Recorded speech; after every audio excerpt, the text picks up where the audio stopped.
تو ابھی تو یہ جب فائنل ہو تو پھر یہ بیٹھ کے طے کرنا ہوگا، ظاہر ہے کہ پارٹی لیڈرشپ فیصلہ کرے گی کہ عدالت میں اس کو چیلنج کرنا ہے یا کسی اور طرح کا پروٹیسٹ اس پہ کرنا ہے. لیکن جو دوسری بات آپ نے کہی، دیکھیں یہ بھی انٹینشنلی کیا گیا، جان بوجھ کے، میرا ازمپشن ہے، میری ہو سکتا ہے کہ غلط ہو، کہ ان سے استعفیٰ زبردستی دیا گیا ہے. اس لیے کہ قانون میں یہ ہے اگر چیئرمین نیب کی پوسٹ خالی ہوگی تو ان کی جگہ ایکٹنگ چیئرمین نیب جو ہے وہ ہوگا جو ڈپٹی چیئرمین نیب ہوگا. انہوں نے ڈپٹی چیئرمین نیب کو پہلے ہی فارغ کر دیا تاکہ ایک اور جواز ان کو مل. دیکھیں میں آپ کو کہہ رہا ہوں مقصد حیات ایک ہے، مقصد حیات ایک ہے کہ جاوید اقبال تا حیات جو ہیں وہ چیئرمین نیب بن جائیں. اس مقصد کو پانے کے لیے اس حکومت نے ہر گند کرنا ہے اور وہ کر رہے ہیں. زبردستی استعفے بھی لیے ہیں، ذلت بھی اٹھا رہے ہیں، سب کچھ کر رہے ہیں، لیکن مقصد حیات ہے نا، ہر آدمی کا مقصد حیات ہوتا ہے. تو ان کا مقصد حیات یہ ہے کہ چیئرمین نیب یہی رہیں تاکہ اپوزیشن کو رگڑے بھی لگاتے رہیں اور اپنے جو کیسز ہیں ان کو دباتے بھی رہیں. راشٹر صاحب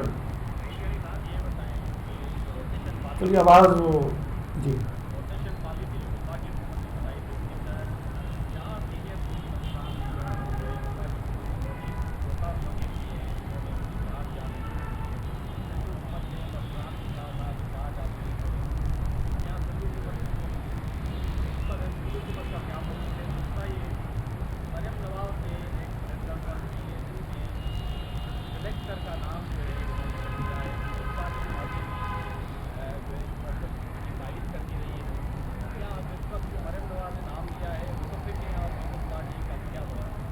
کیا سلیکٹر کا ہے انہوں نے؟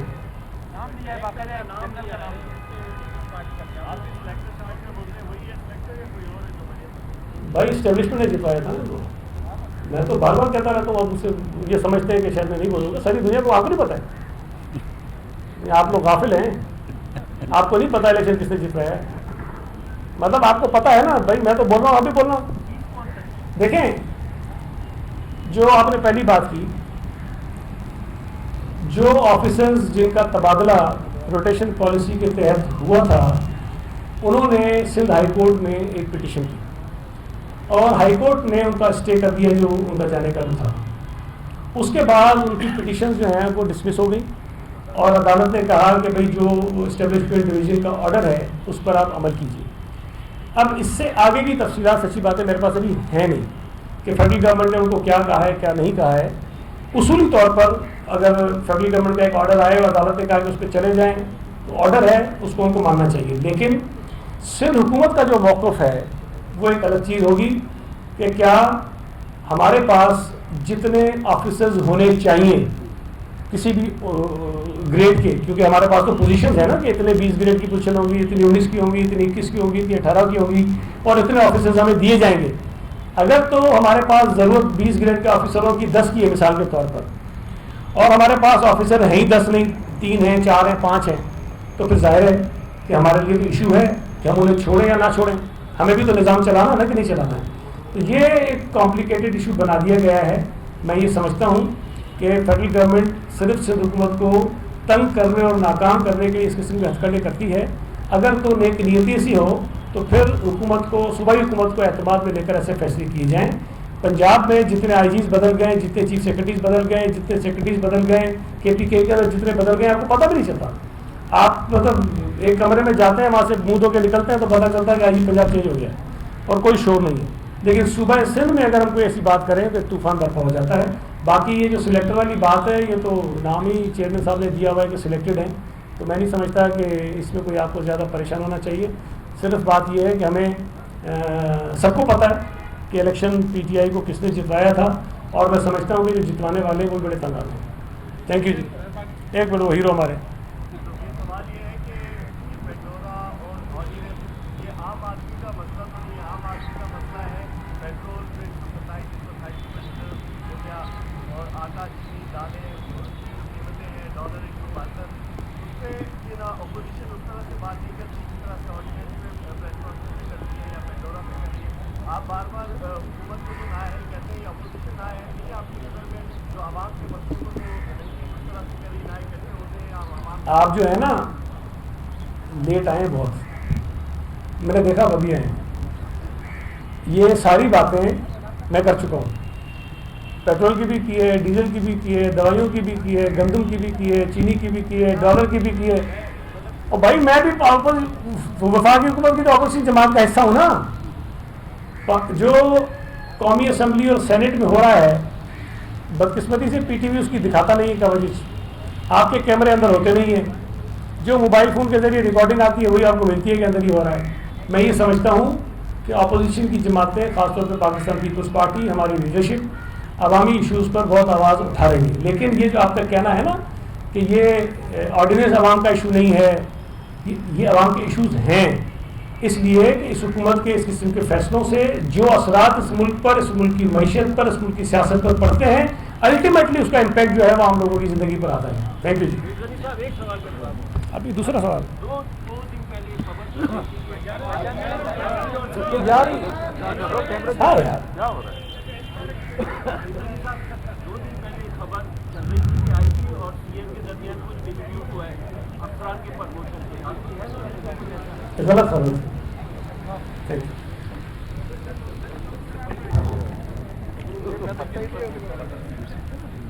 جمیل بھائی مبارک ہو. بڑی مہربانی ہے بھائی.